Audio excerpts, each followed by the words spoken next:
एक प्रेम ही है जो पूर्ण निर्विषय कर देता है, चाहे वो आत्म प्रेम हो या भगवत चरणारविंद का प्रेम हो। श्रीपाद प्रबोधानंद जी महाराज बहुत सुंदर सिद्धांत का श्लोक कह रहे हैं। यदि ये गुरु कृपा से समझ में आ जाए तो बहुत जल्दी अध्यात्म की स्थिति जागृत हो जाए। अध्यात्म का स्वरूप क्या है? जैसे रोज हम अध्यात्म शब्द का प्रयोग करते हैं, तो अध्यात्म किसे कहते हैं? प्रभु के सिवा और कुछ स्मृति में न रह जाना, इसे भक्ति संबंधी अध्यात्म कहते हैं। और ब्रह्म के सिवा कुछ नहीं है और वही ब्रह्म यहां है, ऐसा अनुभव होना, न किसी से राग न द्वेष न कोई द्वंद्व, ऐसे महापुरुष को अध्यात्म स्थित कहा जाता है। वो ज्ञानी ज्ञान मार्ग का अध्यात्म का है। और मेरा कुछ नहीं, जो कुछ मेरे पास है वो सब समाज सेवा के लिए है, और भगवत भाव से जो सेवा परायण है उसे कर्मयोगी कहते हैं। कर्मयोग, भक्ति योग और सांख्य योग अर्थात ज्ञान योग, ये तीनों अध्यात्म के अंतर्गत हैं।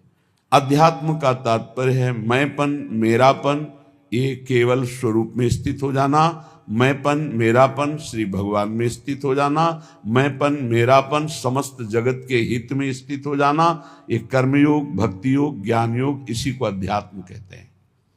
अध्यात्म की ऊंचाई कोई भी द्वंद्व, कोई भी संग, कोई भी भोग उसे आकर्षित ना कर पावे, उसे कहा जाता है अध्यात्म की ऊंचाई। अध्यात्म की स्थिति ब्रह्माकार स्थिति, भगवदाकार स्थिति, जगदाकार, जगत में एकमात्र जगदीश भगवान के सिवा कोई नहीं, ऐसा जिसको है। श्रीपाद कह रहे हैं स्वांतर भाव विरोधनी व्यवहृति सर्वासनैस्त्यज्यताम। बहुत जोर की बात है।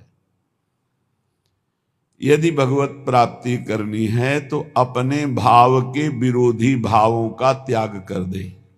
कैसे? शनैस्त्यज्यताम, धीरे धीरे, सहसा कोई कसम न खावे। ये सब मूर्खता होती है। आज के बाद ऐसा ऐसा, फिर दूसरे दिन, फिर तीसरे दिन का नहीं, आदेश कर रहे हैं।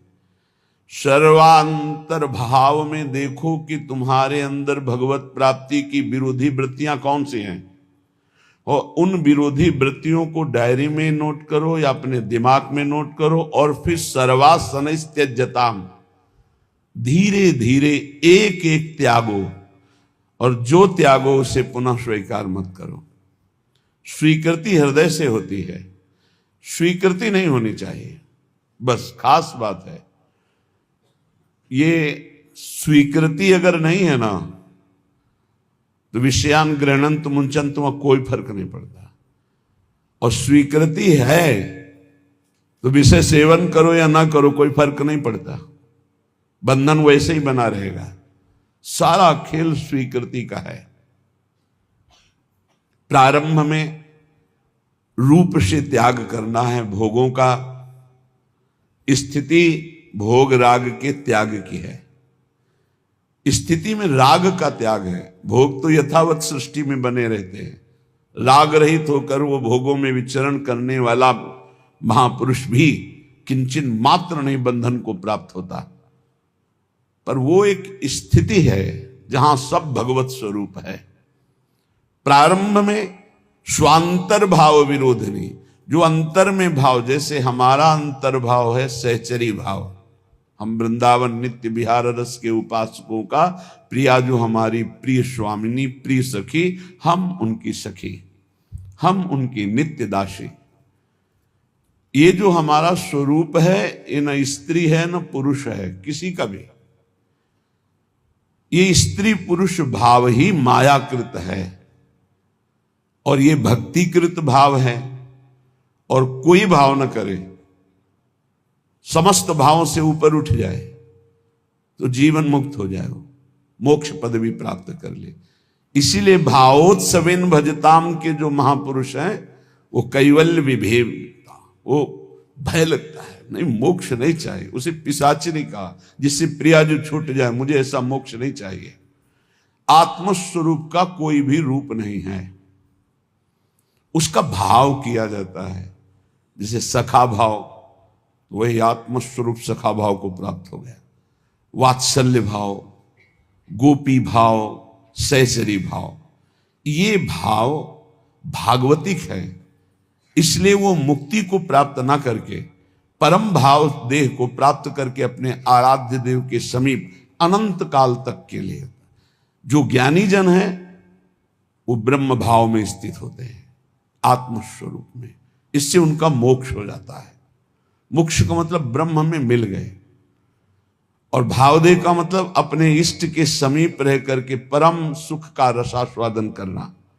तो स्वांतर भाव विरोधिनी व्यवहृति सर्वासनित्यजताम।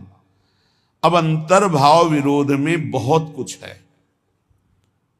भोगों की आकर्षण वृत्ति से बच पाना, अभी आप सुन रहे थे भूरी सखी प्रार्थना कर रही, हम प्रार्थना से ही बच सकते हैं। ये आपको सच्ची बात कहते हैं, पूरे जीवन के अनुभव की बात कहते हैं कि गुरु कृपा से ही भोगाग्नि शांत होती है। जो भोगों के प्रति वैराग्य होता है, घृणा का भाव होता है, इसे अच्छे से समझ लीजिए, ये गुरु कृपा से होता है। ना भोगने से शांति मिलती है और ना त्यागने से ही पूर्ण शांति मिलती है। भूत के लड्डू हैं। त्याग शब्द पर ध्यान देना, हम वैराग्य या उपरति नहीं कह रहे। त्याग का अर्थ होता है परमार्थ में मैं चल रहा हूं, मुझे नहीं भोगना, पर उसमें सुख बुद्धि है तो अशांत रहता है। तन त्यागे और मन गही रहे, दोनों ही दुख होए। अब अगर भोगे तो ये भूत के लड्डू है नहीं, उसमें सुख है नहीं। बार बार बार बार भोगते हुए पूरा जीवन चला जाता है। वो कामाग्नि और प्रज्वलित होती रहती, वासना और प्रज्वलित होती रहती। अगर कहीं वो भगवत मार्ग में गुरु का वर्ण करके चलने की कोशिश करे तो ये आकर बाधा खड़े कर देते हैं। विद्या, रूप, महत्व, कुल, धन, यौवन, अभिमान, ये अंतर्भाव विरोधिनी, ये स्वरूप देह नहीं प्राप्त होने देते। विद्या का अहंकार, श्री बिहारी देव जी कह रहे, पांडे पढ़ी पढ़ाए बक बहके, बड़े ऊंचे महापुरुष हैं। कह रहे पांडित्य किसे कहते हैं उसे समझो। भगवान ने गीता जी में पंडित किसे कहा है। हम लोग पंडित को जाति पक्ष में ले लेते हैं कि पंडित कौन बोले, वो पंडित जी, दुबे जी, तिवारी जी, मिश्रा जी, वो पंडित जी। और भगवान पंडित किसे कह रहे हैं? कह रहे विद्या विनय संपन्ने ब्राह्मणे गविहस्तनी स्वने च स्वपाके च पंडिता समदर्शिनः। पंडित कौन? बोले जो समदर्शी है, जो विद्या विनय संपन्न ब्राह्मण में, गाय में, कुत्ता में, चांडाल में, हाथी में एक ही परमात्मा को देखता है, वो समदर्शी है, वही पंडित है। पंडित कौन? जो समदर्शी है। बोले यहां पढ़ पढ़ के बक बक करके अपने को मान रहे हैं, ये अंतर्भाव विरोधिनी बात की समझना है। परमारथ सपने नहीं सूझो, स्वार्थ ही को सह के पाणे, पढ़ी पढ़ाई बकी बहके। विद्या का जो अभिमान है, इस स्वरूप बोध नहीं होने देता। नायमात्मा प्रवचनेन लभ्या न मेधया न बहुना श्रुतेन। बहुत बुद्धिमान, बहुत विद्वान, बहुत श्रवण और कथन करने वाला, पर अहंकार है, इसलिए ना भक्ति उत्पन्न हो पाएगी और न ज्ञान प्रकट हो पाएगा। विद्या का अभिमान हो जाना बहुत खतरे पे पड़ जाना है। बोले परमार्थ को तो स्वप्न में नहीं जान पाएगा, क्योंकि अहम है और अपनी विद्या का प्रयोग स्वार्थ के लिए करने लगा, स्वार्थ के लिए। ये अंतर्भाव विरोधिनी वृत्ति है भागवती। विद्या का तात्पर्य है विवेक उत्पन्न हो जाना। विवेक का फल है संसार से राग त्याग कर स्वरूप बोध हो जाना या भगवान में अनुराग हो जाना, प्रिया प्रीतम के नाम रूप लीला धाम में आसक्ति हो जाना। यह है विद्वता का फल। तो बोले परमारथ सपने नहीं सूझो, स्वार्थ ही को सह के पाड़े, पढ़ी पढ़ाए बकी बह के, उपजत नहीं विवेक साच बिनु, झूठे ही लालच लहके। सत्य का परिचय नहीं मिला। जैसे कल चर्चा में कहा था कि परमार्थ का ककहरा नहीं आता है, और परमार्थ की व्याख्या की जाती है। ककहरा का तात्पर्य होता है प्रारंभ से ही संयम और नियम को धारण करना। आप 10-10 संयम नियम सुने होंगे सत्संग में, कहीं कुछ नहीं। जब जैसे जो मनावे सो करो, जो मनावे सो बोलो। कोई सिद्धांत, कोई दिनचर्या, कोई महापुरुष का शासन नहीं स्वीकृत है। उपजत नहीं विवेक साच बिनु, झूठे ही लालच लहके। अंदर से झूठी वस्तुओं में लालच। झूठा क्या है और साच क्या है? साच क्या है? तो आ ब्रह्म स्तंभ पर्यंतम सर्वम मायामयम जगत, सत्यम सत्यम पुनः सत्यम हरिर्नामैव केवलम। ब्रह्मा से लेके तिनके तक, तिनके से लेके ब्रह्मा तक अगर कोई आशा है वो झूठी आशा है। कुछ भी है वो सब झूठा है। सत्य क्या है? तो बोले सत्य सत्य पुनः सत्य, त्रिकाल सत्य, तिर्वाचा सत्य, केवल प्रभु का नाम सत्य है। उमा कहूं मैं अनुभव अपना, सत हरि भजन जगत सब सपना। संपूर्ण जगत झूठा, सत्य केवल हरि नाम, प्रभु का नाम। भगवान शंकर कह रहे, शास्त्र क्या कह रहे? सत्यम सत्यम पुनः सत्यम हरिर्नामैव केवलम। तो नाम जपने में रुचि होना बहुत बड़ी बात है, गुरु कृपा से होता है।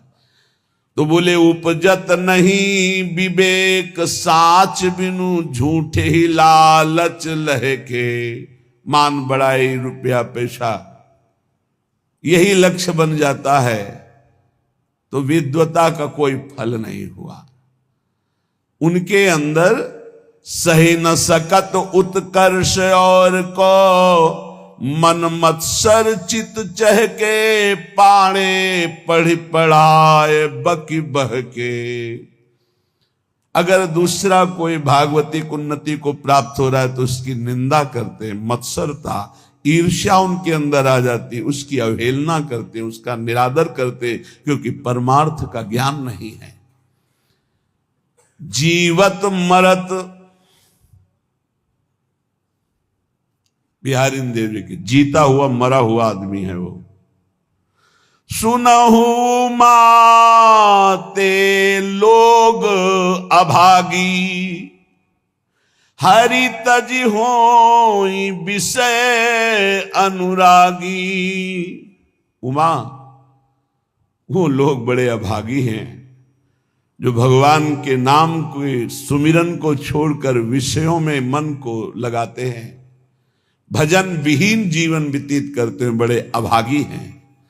तो बोले जीवत मरत, मरना क्या? बोले रहत संशय, क्योंकि वो संशयी है। संशयात्मा विनश्यति। संशय क्या? यश भगवान का गाते हैं, विश्वास रुपये में, भोगों में, संसार की मान प्रतिष्ठा में खास बात नहीं हुई। मन मेढक काली दह के, जैसे मेढक ने टर टर टर, उसका कोई अर्थ नहीं। बोले ऐसे ही शास्त्र का वर्णन हो रहा है लेकिन उसके भाव को हृदय में धारण नहीं किया जा रहा। तो गए नियराय निघट बिनुवाई ज्यों बादर पीरी पह के। बादर है, वर्षा नहीं हो रही तो किस काम के। शास्त्र के बिल्कुल समीप पहुंच चुके हैं लेकिन उसके भाव को हृदय में नहीं धारण कर रहे। और अनके गुण दोष गनत सठ अपने गुण सुनि गह के। श्री बिहारी दास तिनको संग तजी जे तृष्णा डाइन डह के। जे भोगों की तृष्णा, तृष्णा किसे कहते हैं? भोगे हुए भोग को बार बार भोगने की इच्छा का नाम तृष्णा है। सुने हुए भोगों को भोगने की इच्छा का नाम कामना है। इस तरह की कामना और तृष्णा में जो फंसे हुए हैं, अपने को बहुत विद्या प्रवीण मानते हैं, दूसरों की निंदा करते हैं, अपने गुणों की अपने मुख से प्रशंसा करते हैं। श्री बिहारी दास जी कह रहे इनका संग त्याग देना चाहिए, क्योंकि इनके संग से भगवत रंग में बाधा पड़ जाएगी। स्वांतर भाव विरोधिनी, पहले तो काम क्रोध लोभ मोह मद मत्सर आदि के त्याग की बात। हम भगवत मार्ग में जब चलते हैं तो हमको ऐसे संग का भी त्याग करना है। श्री भगवत रसिक जी महाराज बहुत बड़े महापुरुष, बड़ी भावना से कह रहे हैं, इसे कड़वा ना समझा जाए। गुरुजनों के वचन बहुत मीठे होते हैं, वो नीम जैसे लगते हैं कड़वे, पर वो बहुत अंतर में जाकर के रोगों का नाश करते हैं, भव रोगों का। मन में आया कि चलो भगवान के मार्ग में चलते हैं, और हमने भेष धारण कर लिया। तो बोले वेशधारी हरि के उर शाले। भगवान के हृदय में दुख पैदा करने वाला कार्य करते हैं। भगवान के दास कहा कर भगवान का वेश धारण करके। वेशधारी हरि के उर शाले स्वांतर भाव विरोधनी व्यवृति। अपने अंतर्भाव के विरोधी भावों का त्याग करो। कौन से अंतर्भाव विरोधी है? तो अभी सुना कि विद्या बहुत है, बहुत शास्त्रों का ज्ञान है, लेकिन एक भी बात शास्त्र की अपने जीवन में नहीं उतारी। दूसरों की निंदा करते हो, अपने गुणों का वर्णन अपने मुख से करते हो, संसारिक लाभ रुपया पैसा सम्मान चाहते हो। बोले ऐसे लोगों का संग त्याग देना चाहिए भगवत प्रेम प्राप्ति के लिए। अब दूसरी बात, वेशधारी हरि के उर शाले। वेश भागवतिक है और भगवान को दुख पहुंचाते हैं। जो वेश बना करके लोभी दंभी कपटी नट से शिष्णोदर को पाले। ये वेशधारी हरि के उर शाले। लोभी, रुपये का लोभ है। दंभी, पाखंड नाटकबाजी दिखाकर लोगों को ठगने का भाव है। और कपटी, बड़े कपट हैं, अंदर से और कुछ बाहर से और कुछ। और नट जैसे विविध प्रकार की कलाएं दिखाकर लोगों को आकर्षित करके धन लेता है। ऐसे जो हैं वेश धारण की हुई है, पर दंभ करते हैं, लोभ करते हैं, कपट करते हैं, पाखंड करते हैं, नट सा नाटक दिखाकर लोगों को आकर्षित करते हैं। शिष्णोदर को पालें। शिष्ण कहते हैं जनेन्द्री को, उदर संबंधी रसेंद्री। बोले जो जिभ्या और काम भोग के गुलाम हैं वो भगवान को बहुत दुख देते हैं, क्योंकि भगवत पार्षद वेश धारण करके वो ऐसा करते हैं। गुरु भयो घर घर में डोले, नाम धनी को बेचे। परमारथ सपने नहीं जाने, पैसन ही को खींचे। देखो, सिद्ध पुरुष भगवत मार्ग के सिंह हैं। इनकी दहाड़ से काम क्रोध लोभ मोह मद का पोषण करने वाले हृदयों में भय पैदा हो जाएगा। नहीं संभल पाएंगे तो द्वेष पैदा हो जाएगा। ये महापुरुषों की वाणी है। ये तभी सुनाई जा सकती है जब हृदय में ये धारण की जाए, तभी सुनी जा सकती है जब हृदय में धारण करने की लालसा है। अन्यथा न सुनाई जा सकती है और न सुनी जा सकती है। तो बोले गुरु भयो घर घर में डोले, नाम धनी को बेचे। घर घर जाकर दीक्षा दे रहे हैं, किस लिए? जगत मंगल के लिए नहीं कि चलो अगर 10-20 बार भी नाम जप करेगा इसका मंगल हो जाएगा। ये गुरुजनों का भाव होता है। निरंतर भजन तो कोई बिरला ही, जिसके ऊपर अपार हरि की कृपा है, वही परम सुकृतवान, परम पवित्र अंतःकरण वाला निरंतर भजन का अभ्यास। अगर कुछ भी भजन करता है भाव कुभाव अनखालसो, तो नाम जपत मंगल दिस दसो। इसलिए ले भैया कंठी बांध, 10-20 बार भी नाम जप करेगा तो तेरा मंगल हो जाएगा। मेरे हरि का नाम ऐसा भाव अलग चीज है, ध्यान रखना। गुरु भयो घर घर में डोले, नाम धनी का बेचे। परमार्थ सपने नहीं जाने, पैसन ही को खींचे। परमार्थ का स्वप्न में भी ज्ञान नहीं, केवल पैसा कमाने के लिए गुरु मंत्र देना, कंठी बांधना। बोले ऐसे ये वेशधारी हरि के उर्साले, ऐसे वेशधारी भगवान को दुख देते हैं। ऐसे लोग कबहू का वक्ता हुए बन बैठे, कथा भागवत गावे। अर्थ अनर्थ कछु नहीं भासे, पैसन ही को धावे। कथा करने वालों को जानते हो क्या कहा गया है? भूरिदा जना तव कथामृतम तप्त जीवनम, कवि भीरीडितम कलमशापहम, श्रवण मंगलम श्री मुदाततम। परम मंगल करने वाले ये बड़े दानी हैं जो भगवान की चर्चा सुनाते हैं समाज को। कुटिशाह इनके चरणों में प्रणाम है।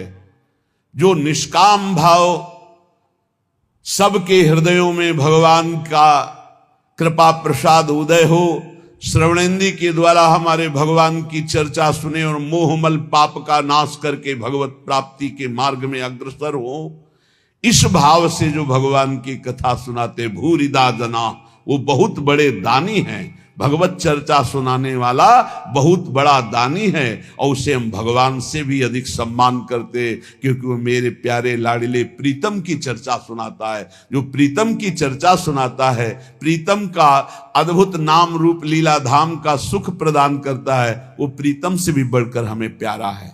एक तो ये, दूसरा ये कि अर्थ अनर्थ कछु नहीं जाने। उनको पता ही नहीं है कि इस श्लोक का वास्तविक अर्थ क्या है, खुद पता नहीं है। कभी कभी ऐसे लोग वक्ता होकर के बन बैठते हैं, भगवान की कथा का अर्थ का अनर्थ करते रहते हैं। इनको अर्थ अनर्थ से कोई मतलब नहीं, पैसा नहीं को धामे। बात ध्यान रखना। एक है भगवत कथा करने वाले भूरिदा जना, जो जगत मंगल करने के लिए भगवान की चर्चा करते हैं। हम भगवान की चर्चा कर रहे हैं भगवान की प्रसन्नता के लिए, जगत मंगल के लिए, तो वो कैसे हैं? बोले भूरिदा जना। हमारा मार्ग प्रशस्त हो रहा है अध्यात्म का, परमार्थ का। और परमार्थ का जब मार्ग प्रशस्त हो रहा है तो स्वार्थ की पूर्ति तो जगन्नियंता भगवान कह रहे हैं योगक्षेमम भाम्यम, अपने आप पूर्ण करते हैं। हमें उसकी चाह करने की जरूरत नहीं। लेकिन जिनको ना भगवान से मतलब, ना भगवान के प्रेम से मतलब, केवल अपने स्वार्थ की पूर्ति से मतलब, भगवत रसिक जी उनको ताड़ना दे रहे हैं कठोर शब्द में। कह रहे कबहू का वक्ता होए बनी बैठे, कथा भागवत गावे।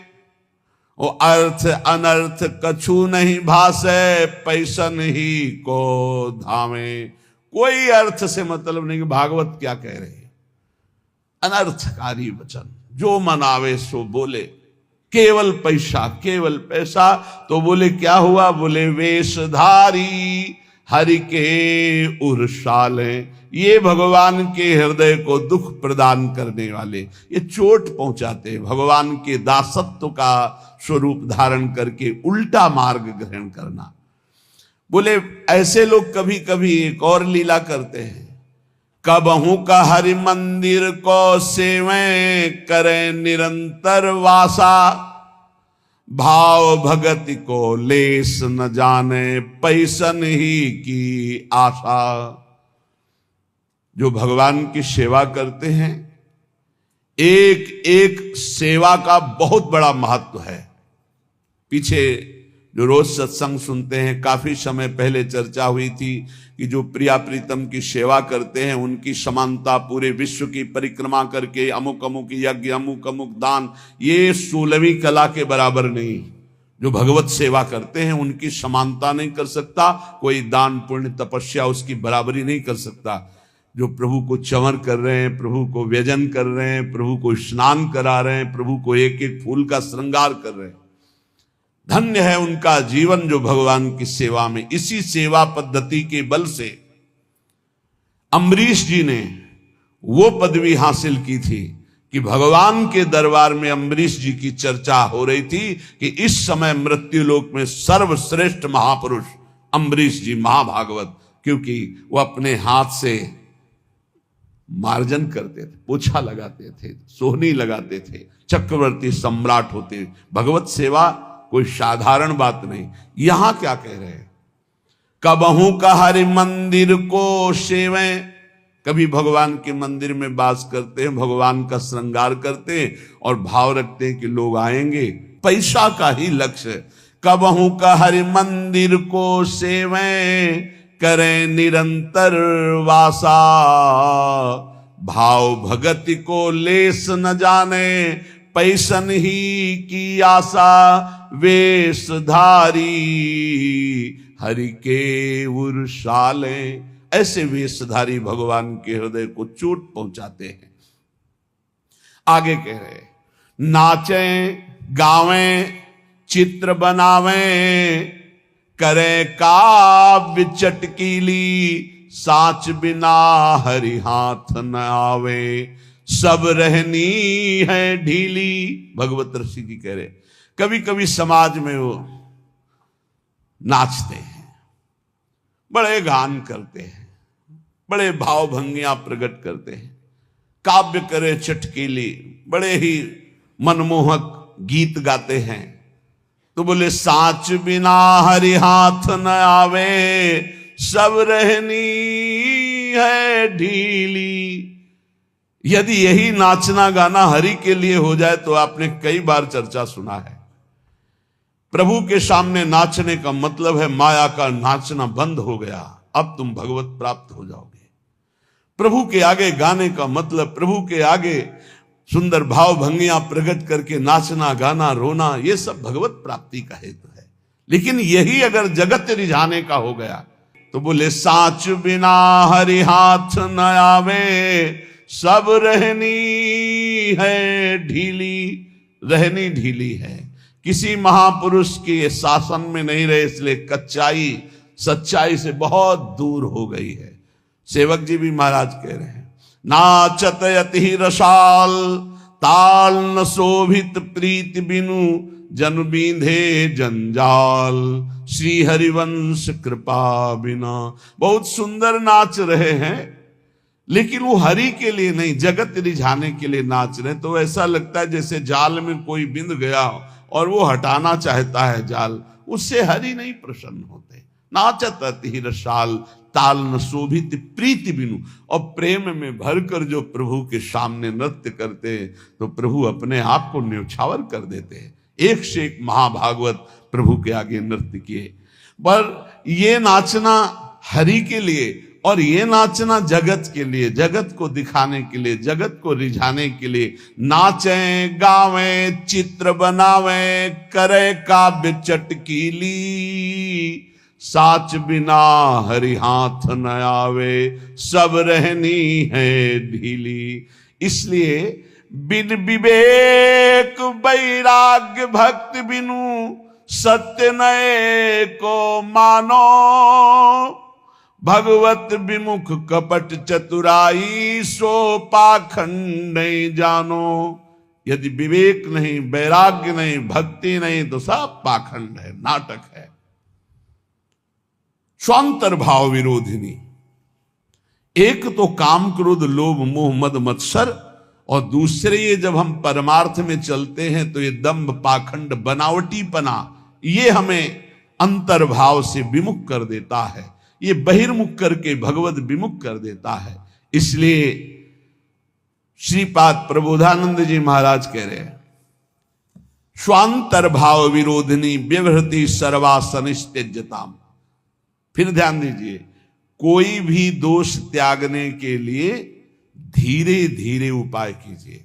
जैसे आपको कोई व्यसन छोड़ना है तो 15 दिन ले लिए, 1 महीना ले लिए। अब 1 महीने में अभ्यास के द्वारा उसे छोड़ दो, और जहां छोड़ दो फिर जिंदगी में दोबारा उसे स्वीकार मत करो। शनै त्यज्यताम, धीरे धीरे विषयों का त्याग करें। ये सहसा जो ना आज ये कसम वो कसम वो कसम, 10 दिन में सब भूल गए फिर वैसे चलने लगे, ऐसे नहीं चला जाता।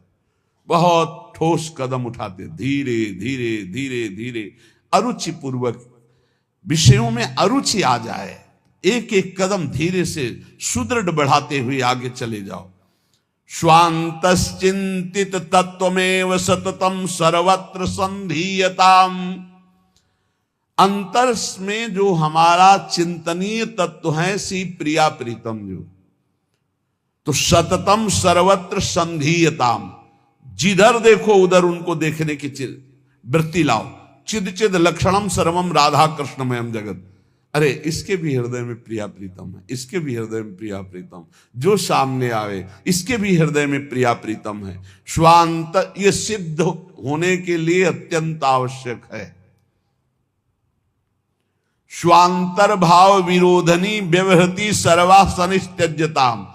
अंतर्भाव में जो हमें गुरुदेव ने भाव देह की प्राप्ति के लिए मंत्र दिया, उपासना दी, भाव दिया, उसके विपरीत व्यवहारों का त्याग करना है। हम बिके हुए हैं, हमारा स्वतंत्र जीवन नहीं है। हम इष्ट और गुरु के बिके हुए हैं। हमको वही व्यवहार करना है जो इष्ट गुरु की प्रसन्नता का हेतु हो। उसके विपरीत हमारे में जो जो दोष हैं, हम धीरे धीरे उनका त्याग कर रहे हैं, धीरे धीरे हम ऊपर उठते जा रहे हैं, ऐसी भावना से चले। और स्वांतश्चिंतित तत्वमेव सततम सर्वत्र संधीयताम, जो हमारा उपास्य देव है वो सब में विराजमान है, ऐसा भाव कीजिए। सिय राम मैं सब जग जानी, करो प्रणाम जोरी जुग पानी। गोस्वामी तुलसीदास जी, भगवान शंकर जी कह रहे, चिद चिद लक्षणम सर्वम राधा कृष्णमयम जगत। चेतन अचेतन सब में राधा कृष्ण विराजमान है। स्वांतश्चिंतित तत्व प्रिया प्रीतम, और सततम सर्वत्र संधीयताम, जहां भी दृष्टि जाए वहां अपने आराध्य देव के देखने का अभ्यास करे। तदभावे क्षणतः सदा स्थिर चरिन्यादृक् तिरोभाव्यताम। जब आप सर्वत्र अपने प्रभु को देखेंगे तो उपासना में प्रथम आपको पहले जड़ चैतन्य देखेगा, फिर इष्ट भाव, और जब सिद्धावस्था आती है तो जड़ चैतन्य कछु नहीं दिखत, जित दीखत तित श्याम खड़े, ब्यूहल बिकल संभार न तन की, घूमत नैना रूप भरे। जिधर देखता है अपना प्रीतम, न जड़ न चैतन्य। तो बोले तदभावे क्षणतः सदा स्थिर चरिन्यादृक् तिरोभाव्यता।